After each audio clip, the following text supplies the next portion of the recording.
कि चाउमीन। गांव में चाउमीन का चलन अभी अच्छे से नहीं आया था, लेकिन सुरेश शहर से चाउमीन बनाना सीखकर गांव में ठेला लगाता है। अरे ये केचुआ है क्या भैया? कैसे खाया जाता है? अरे नहीं नहीं, ये चाउमीन है। चाउमीन शहर में खाया जाता है। कितने की दे रहे हो सुरेश? 10 रुपए की प्लेट भरकर। तभी वहां शहर से पढ़ा एक लड़का आता है। जरा एक प्लेट चाउमीन तो देना। सुरेश उसे चाउमीन देता है। उसे चाउमीन खाता देख गांव वाले भी उससे चाउमीन ले लेते हैं और खाने लगते हैं। अरे वाह सुरेश भैया, कमाल की बनाए हो। 2 प्लेट मेरे बच्चों के लिए भी पैक कर दो। बस फिर क्या था, सुरेश का ठेला लगता है और चाउमीन खरीदने वालों की लाइन लग जाती है। तभी वहां से गांव का साहूकार होकर गुजरता है। और ये क्या भीड़ लगी है? लगता है झगड़ा हो गया है गांव में। चलूं मैं अभी तो मजे ले लूं। अरे कहाँ है, इतनी भीड़ लगी है यहाँ? लड़ाई हो गई है क्या? अरे साहूकार साहब, ना ना ना, कोई लड़ाई ना हुई है। ये तो सुरेश की दुकान है चाउमीन की। हम लोग चाउमीन खाने आए हैं, आप भी खाइए ना। साहूकार चाउमीन खाता है और सुरेश की तरफ देखता है, जो सारे दिन के पैसे गिन रहा होता है। अरे सुरेश, क्या लागत है इस काम की? अरे साहूकार जी, आप अब आए हैं तो ये पूरे 10,000 रुपए ले जाइए, जो पिछले साल शहर जाने से पहले आपसे लिए थे ना। लागत तो क्या कहे, जो आपने दिया था उसी में सीखा भी है और दुकान भी खोल ली। अरे पैसे इतने जल्दी क्या जरूरत थी? कैसे जरूरत नहीं थी साहूकार जी, इतना मोटा ब्याज कहाँ से भरते। साहूकार को अब सुरेश की दुकान को हड़पने की लालच आ जाती है। नाना करते ये सारे दिन में 500 रुपए कमा ही लेता है। अरे गांव में ये ऐसे ही कमाता रहा तो कहीं ब्याज का काम ना शुरू कर दे। अरे भैया, कोई ना कोई जुगाड़ तो करना पड़ेगा। अब साहूकार घर आ जाता है और अपनी बीवी को सारी बात बताता है। हाँ जी, ये तो मैंने भी सुना है कि सुरेश के हाथ की चाउमीन नहीं खाई तो कुछ नहीं खाया। अरे हाँ हाँ, सही ही कहते हैं। मैं अभी खा कर ही आ रहा हूँ।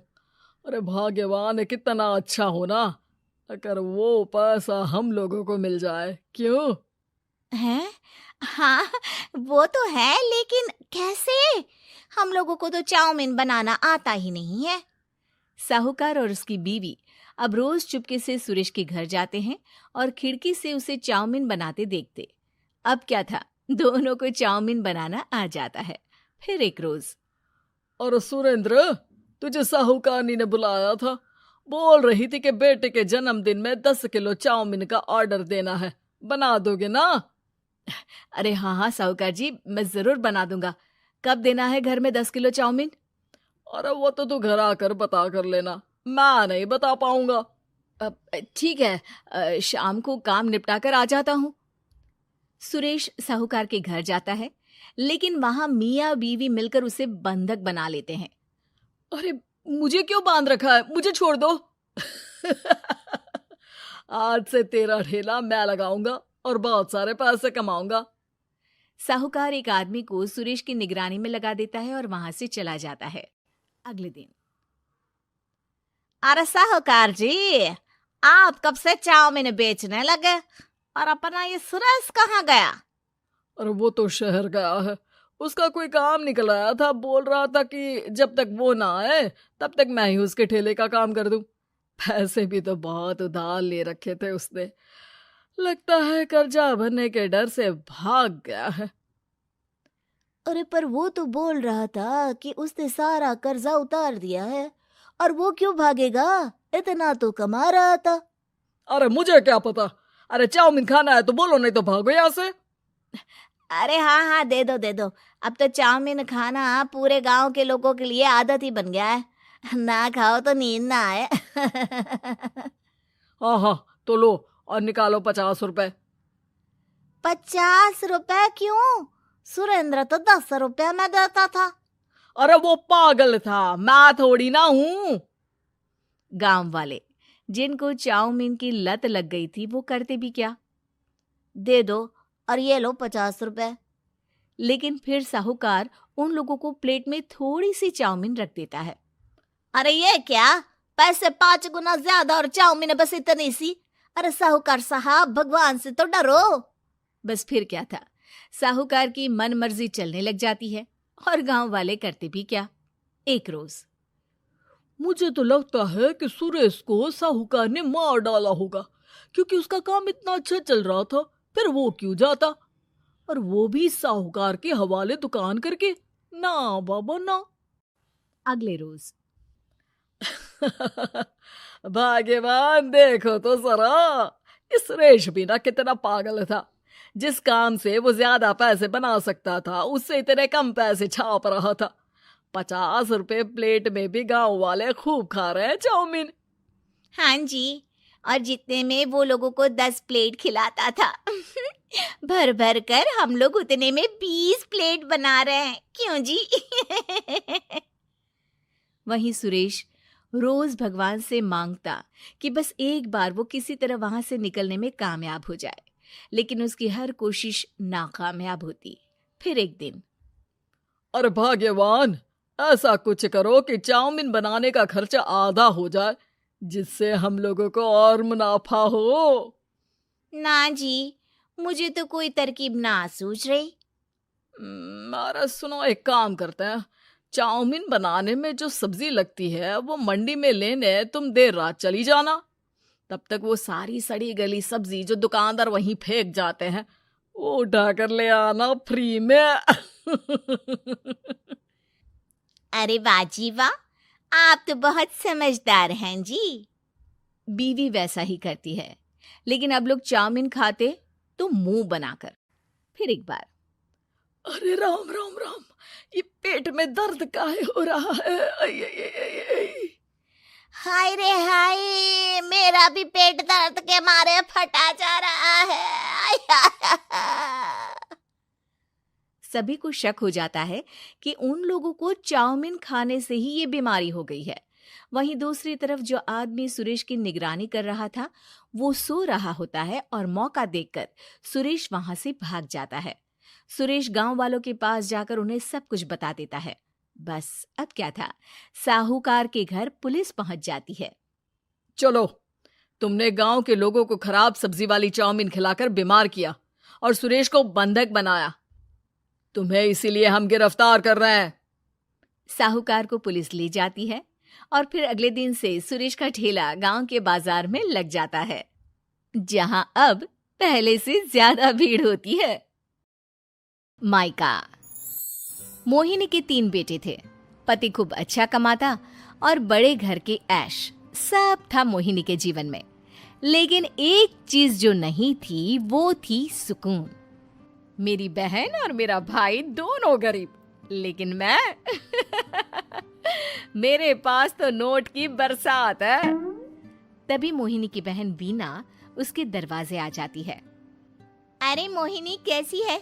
मेरे घर में ना सिलेंडर खत्म हो गया है। तेरे पास तो इतने पैसे हैं, भरवा देना मेरा सिलेंडर। पैसे जैसे ही आ जाएंगे मैं दे दूंगी। तभी मोहिनी का पति राकेश आ जाता है। क्या है वीना, ये अपने घर की परेशानी हम लोगों के घर ना गाया करो। तुम्हारी बहन को तुम लोगों पर तरस आ जाता है और वो पैसे देने लग जाती है। मुझे ये बिल्कुल पसंद नहीं है। ओ जीजा जी, नहीं, मैं तो वो बस अच्छा, मैं चलती हूँ। वीना वहां से चली जाती है। उसके जाने के बाद, अच्छा किया जो आपने सुना दिया। अरे न जाने क्या सोचकर मेरे घर आ जाती है कि जैसे यहाँ तो भंडारा भरा है। अरे कितना तो दे दिया। अच्छा जी, जरा 1000 तो देना।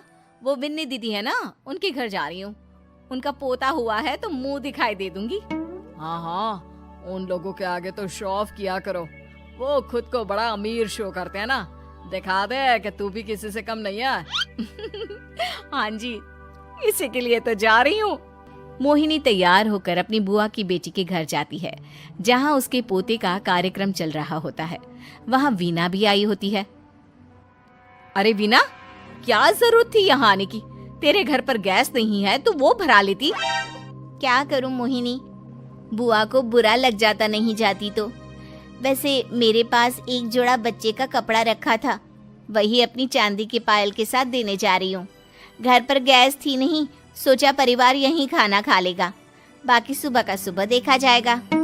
मोहिनी को बहन पर दया आ जाती है। वो पर्स से 1000 रुपए निकाल कर दे देती है।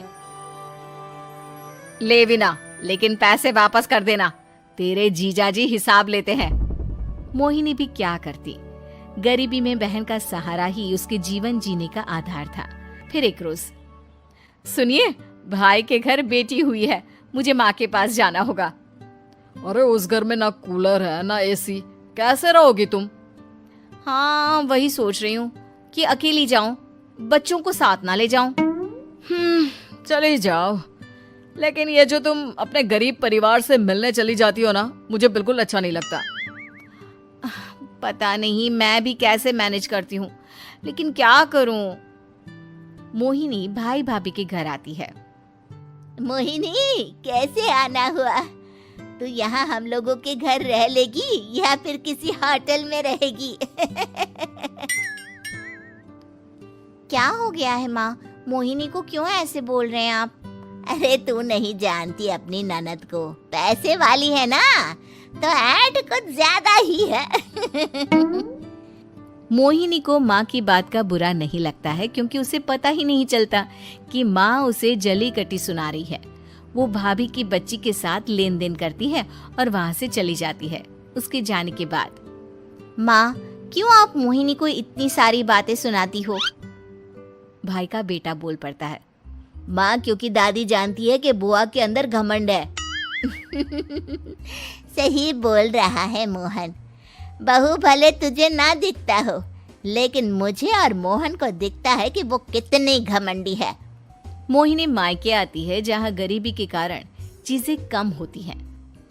इस मोहन के बच्चे को काम पर लगा दो ना, किसी दुकान या किसी होटल में, बर्तन धो लिया करेगा, कम से कम 4 पैसे और आएंगे घर में। देख मोहिनी, माना तेरे पास पैसा है, लेकिन तेरे भाई के दिन इतने भी बुरे नहीं चल रहे कि वो अपने बच्चे की पढ़ाई रुकवा कर उससे बर्तन धुलवाए। मोहन माँ की ओर देखता है, जैसे आंखों से बोल रहा हो, देख लिया बुआ का हाल। हाँ मोहिनी, बात तो सही है, लेकिन अभी मोहन को पढ़ना है। आखिर तुम भी तो अपने दोनों बेटों को पढ़ा रही हो ना। मेरे बेटों से कैसे कंपेयर कर सकती हैं आप? अरे वो तो कलेक्टर बनेंगे। हाँ, कल को वो मोहन को नौकरी में रख लेंगे, क्यों? मोहिनी कुछ दिन और रहकर चली जाती है। धीरे धीरे दिन बीतता है। मोहन बड़ा होता है और कड़ी मेहनत से सफल भी हो जाता है। मोहिनी, माँ के जाने के बाद तो तुमने भाई भाभी के घर जाना छोड़ ही दिया, क्यों? वो क्या है ना, उन लोगों का घर छोटा है, मेरे बच्चे जाना ही नहीं चाहते। पर तुझे क्यों अचानक मायके की बात याद आ गई? यार मेरा तो मायका है, भाई भाभी है, मेरा तो आना जाना लगा ही रहता है। हाँ, क्योंकि तुझे आदत है ना ऐसे छोटे से घर में और कम पैसे में रहने की। वैसे क्या खबर है आजकल मायके की अपने? अब वो घर छोटा और कम पैसे का नहीं रहा, क्योंकि मोहन तो बहुत बड़ा आदमी बन गया है। फिर क्या? मोहिनी भाभी को फोन करती है। मोहन किसी बड़ी कंपनी का मैनेजर हो गया है क्या भाभी? क्या ये सच है? हाँ मोहिनी दीदी, अब तो हम लोगों के गरीबी के दिन कट गए। आपके भाई ने कोई अच्छे कर्म किए होंगे, जो हम लोगों का बेटा इतना अच्छा कमा रहा है। देख लो भाभी, पहले भी आपने कई गलतियां की थी, आप थोड़ा संभल कर चलना। भाभी को मोहिनी की बात समझ में नहीं आती कि वो क्या कहना चाहती है। फिर एक दिन वीना मोहिनी से कहती है, मोहिनी, हमारा भतीजा मोहन अच्छा कमा रहा है, क्यों ना मैं अपने बेटे की नौकरी के लिए उससे बात करूं? अरे बुआ का बेटा है, ये सोचकर मदद तो करेगा ना। हाँ हाँ, क्यों नहीं करेगा, उसके बुरे दिन में तो हम भी खड़े थे। मोहन को वीना फोन करती है और अपने बेटे की मदद करने की बात करती है। हाँ हाँ बुआ, क्यों नहीं, आप सिद्धार्थ को भेज दें, मैं अपनी ही कंपनी में उसकी नौकरी करवा देता हूँ। दिन बीतते हैं। अब वीना के हालात भी अच्छे हो जाते हैं। क्या बात है वीना, तूने भी कार ले ली, वो भी इतनी अच्छी? हाँ मोहिनी, अपने भतीजे के कारण तो हम लोगों की दिन अच्छे हो गए। उसने सिद्धार्थ की नौकरी लगवा दी है, वो भी शानदार। ठीक है, लेकिन पैसे ख्याल से खर्च करना। वो क्या है ना, पैसे आने आसान है लेकिन संभालने मुश्किल। मोहिनी घर पर अपने पति से बात करती है। देखो ना, सबके पास पैसे हैं। एक वक्त था जब मैं ही अमीर हुआ करती थी।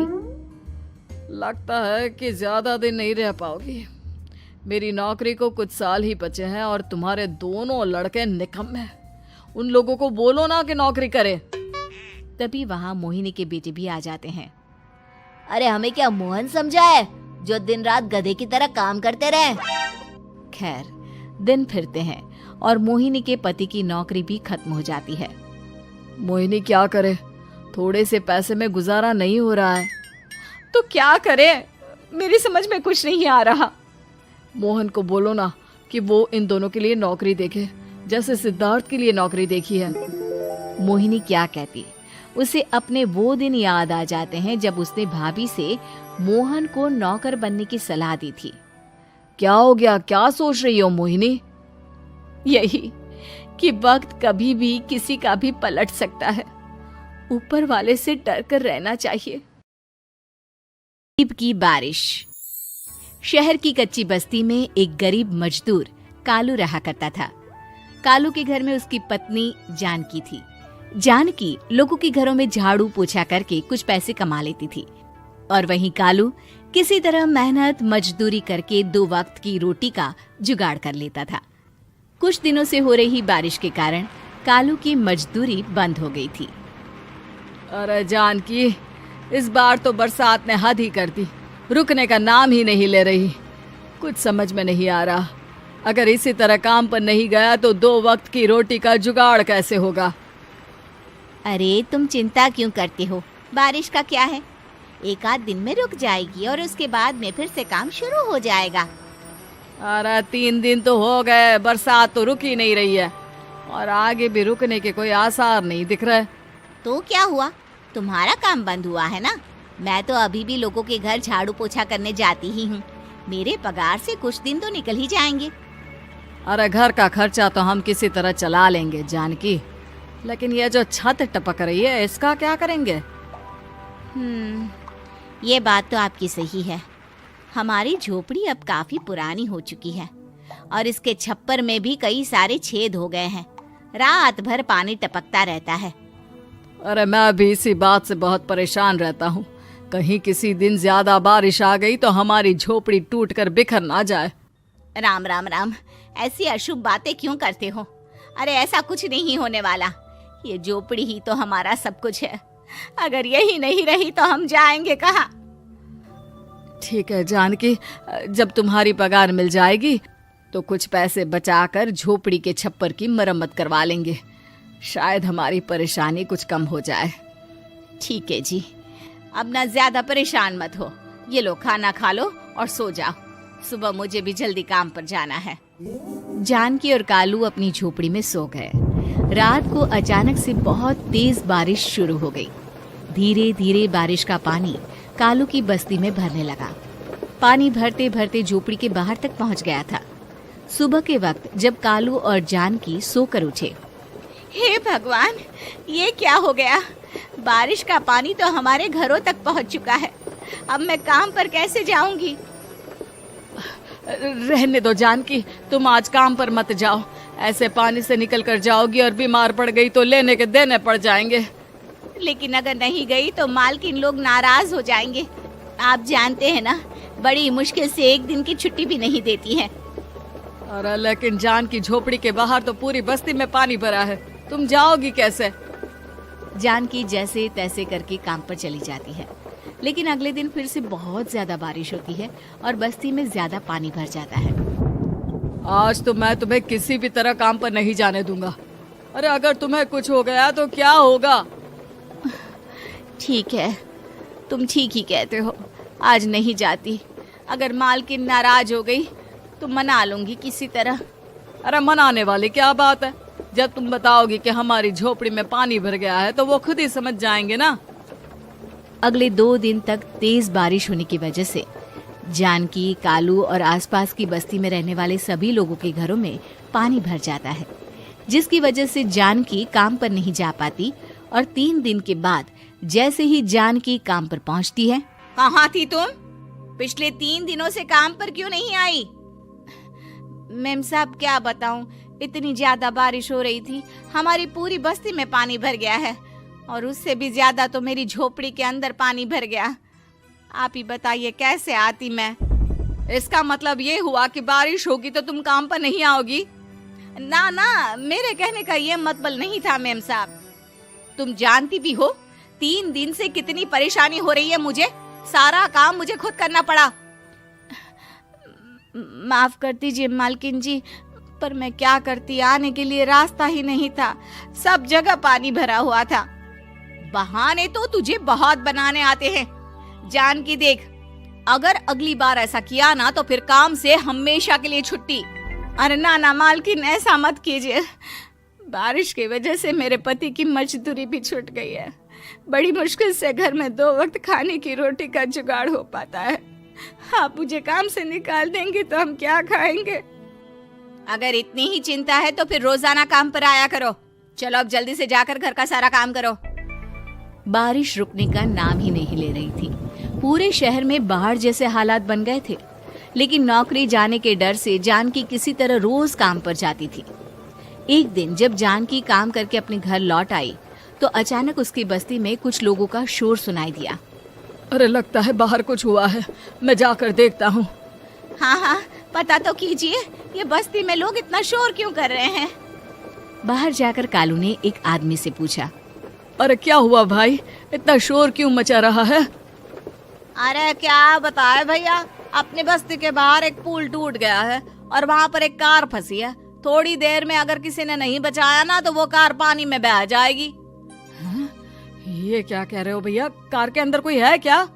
हाँ, कोई औरत बैठी है, अकेली है, बहुत रो रही है बेचारी, मदद के लिए बुला रही है। अरे तो हमें जाकर उनकी मदद करनी चाहिए ना। अरे लेकिन इसमें बहुत खतरा है, हमें अपने आप को बचाना चाहिए। पानी कभी भी हमारी बस्ती की तरफ आ सकता है। अरे तुम्हें नहीं चलना तो मत चलो, लेकिन मैं तो जाकर उस औरत की मदद जरूर करूंगा। कालू उस जगह पर पहुंचता है जहां वो औरत कार में फंसी हुई थी। वहां पर पानी का बहाव बहुत तेज था और सारा पानी कालू की बस्ती की तरफ ही आ रहा था।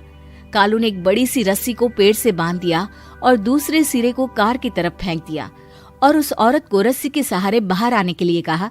तभी वहां जानकी भी दौड़ती हुई आई। अरे ये तो मेरी मालकिन है, जिनके यहाँ मैं काम करने जाती हूँ।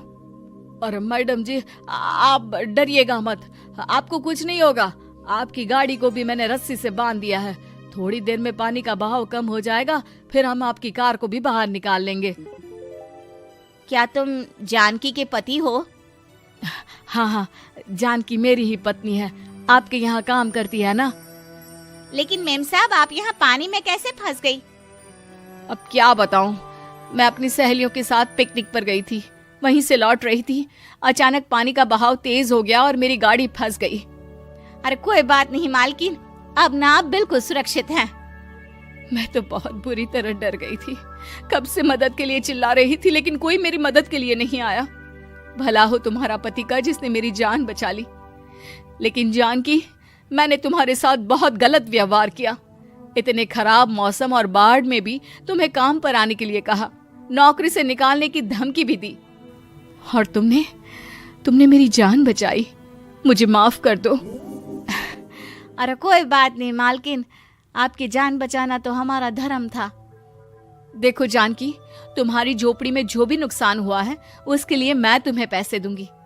आज तुम्हारे पति ने मेरी जान बचाई है और आज के बाद मैं तुम्हें कभी भी नौकरी से निकालने की धमकी नहीं दूंगी। आज मैं तुम्हारी परेशानी को अच्छी तरह समझ चुकी हूँ। हम जैसे पैसे वाले लोगों के लिए अपने घर में बैठकर बारिश का मजा लेना बहुत आसान है, लेकिन तुम गरीब लोगों के लिए बाढ़ और बारिश काफी परेशानी खड़ी कर देते हैं। ये बात मुझे आज अच्छी तरह समझ आ गई है। आपका बहुत बहुत धन्यवाद मालकिन।